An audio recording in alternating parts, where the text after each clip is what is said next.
Bonsoir à tous et merci d'être restés à cette conférence. Donc voilà, une petite présentation sur Faune France. Grosso modo, à quoi servent les données qui sont collectées par tous ces contributeurs. Alors tout d'abord, un tout petit mot sur Faune France. Qu'est-ce que c'est ? Faune France, c'est le plus important portail de sciences participatif associatif concernant la nature en France. Ça permet à tout un tas de passionnés de saisir leurs observations, d'oiseaux mais pas que, et de les mettre à disposition des associations de protection de la nature dans le cadre de leurs objets sociaux, savoir la connaissance et la protection de la biodiversité. Faune France permet d'exploiter un lot de données d'à peu près 153 millions d'informations, et une appli mobile qui s'appelle Naturalist permet de saisir les données sur le terrain et est connectée à la base de données en ligne. Alors Faune France collecte des données diverses. On a entendu beaucoup parler de données protocolées. En fait, dans Faune France, il y a des données collectées à la volée, donc opportunistes. Il y a des données semi-protocolées. Et il y a aussi beaucoup de données protocolées, dont l'objet est de répondre à 4 questions principales. Quelle est la répartition des espèces et son évolution ? Quelle est leur phénologie en matière de présence et de reproduction ? Quelle est leur tendance en période de reproduction et d'hivernage, et quel est leur effectif? Et pour répondre à toute cette question, il existe tout un tas de protocoles dont on a déjà parlé, le stock, le choc, wetlands, l'IMAT, etc. Tout ça est collecté dans la plateforme Faune France. Les données sont facilement valorisables à plusieurs échelles. On peut aussi bien faire des cartes d'atlas de répartition avec la temporalité qu'on le souhaite, mais aussi obtenir des informations de précision métrique sur toutes les espèces qui sont saisies dans la plateforme.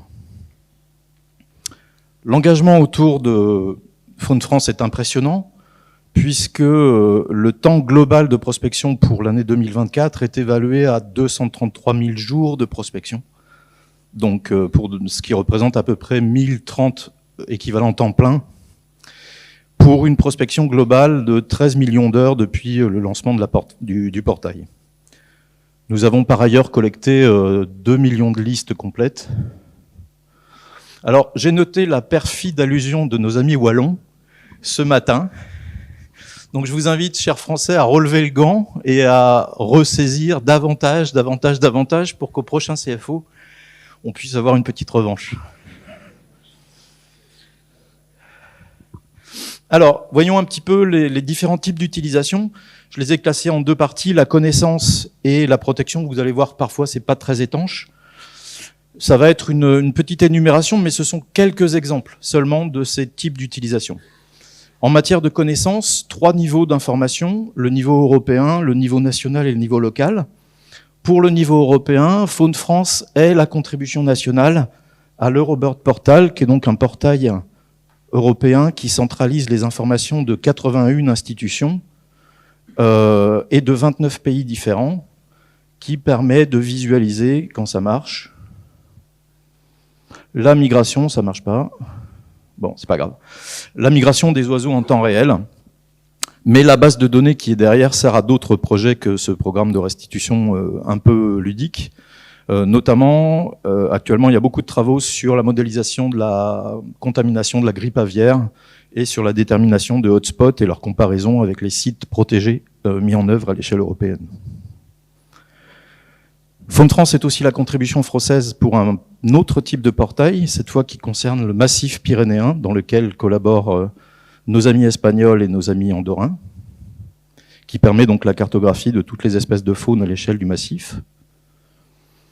Et puis évidemment, c'est la contribution française, du moins l'essentiel de la contribution française aux atlas de type européen. On a déjà abordé cette thématique à plusieurs reprises au cours de ce CFO, le rapportage communautaire.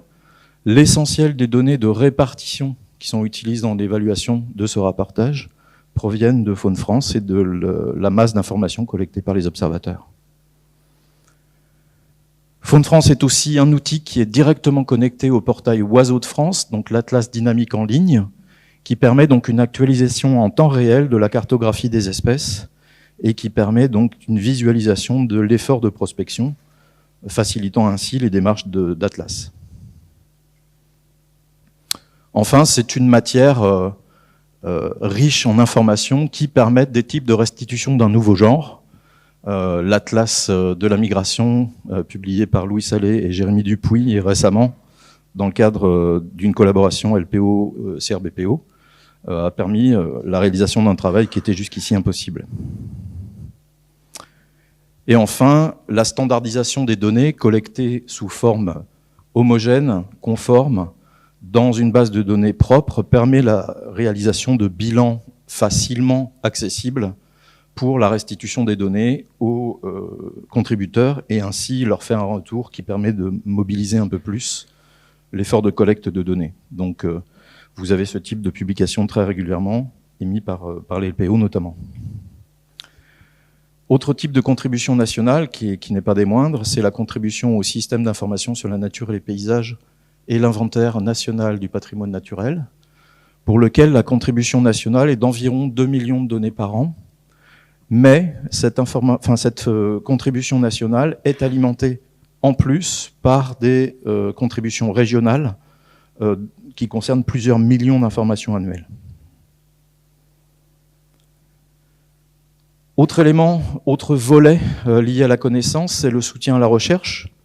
Donc les données de Faune France ont été utilisées depuis sa création dans 12 thèses, dont celle de Jean Mabias, mais aussi celle du RAL de Genève dont on a parlé tout à l'heure, qui permet d'avoir une cartographie nationale. 59 publications, dont pas mal relatives à l'impact de le changement climatique, et 13 publications internationales qui permettent des analyses à l'échelle européenne.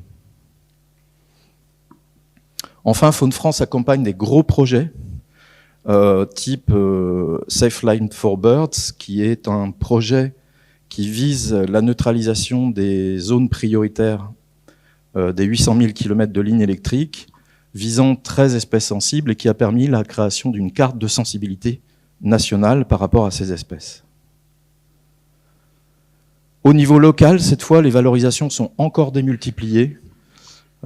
Toutes ces données servent à la détermination, par exemple, avec une démarche un peu novatrice en Nouvelle-Aquitaine, à la création de cartes de hotspots de biodiversité, donc plus c'est rouge, plus c'est intéressant au niveau biodiversité, mais aussi des atlas de répartition, des expertises en cas d'aménagement, l'identification des SNIEF, des listes rouges, des listes d'espèces déterminantes, etc., et des atlas de biodiversité communale, par exemple.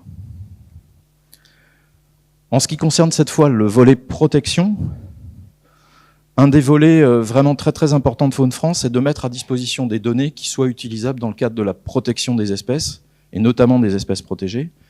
Et on a très régulièrement des réquisitions judiciaires qui, dans le cadre de procédures juridiques lancées soit par des associations, soit par la police de l'environnement, vont alimenter des dossiers et permettre d'avoir des informations sourcées sur la présence d'espèces. Dans ce cadre de collaboration avec l'OFB, des formations et des droits de consultation de Faune France ont été accordés à certains agents pour leur permettre de consulter directement les bases de données et d'être plus réactifs dans leur démarche. Par rapport au plaidoyer, Faune France est aussi un élément clé puisque ça va permettre d'obtenir des informations rapidement, de façon homogène et facilement mobilisables, pour notamment des campagnes comme la campagne Présumé coupable, dont l'objectif était de faire sortir un certain nombre d'espèces de la liste des espèces susceptibles d'occasionner des dégâts, qui s'appelait encore jusqu'à récemment des nuisibles. Sur le volet juridique, enfin, c'est très très important là aussi, et Gwenaël, qui est juste devant moi, le sait plus que personne. Cette base de données, cette masse d'informations est facile, là encore, à mobiliser pour faire de l'argumentaire, régulièrement pour des problèmes d'adaptation de chasse. Quand je dis régulièrement, c'est tous les ans. Des arguments relatifs à la protection d'espèces sur les moratoires. Un des gros sujets récents, là, c'était la protection des bécassines sur leur dernier site de nidification. Donc les données de Faune France ont été utilisées comme argumentaire. Et toutes ces actions juridiques permettent de sauver chaque année des milliers d'oiseaux.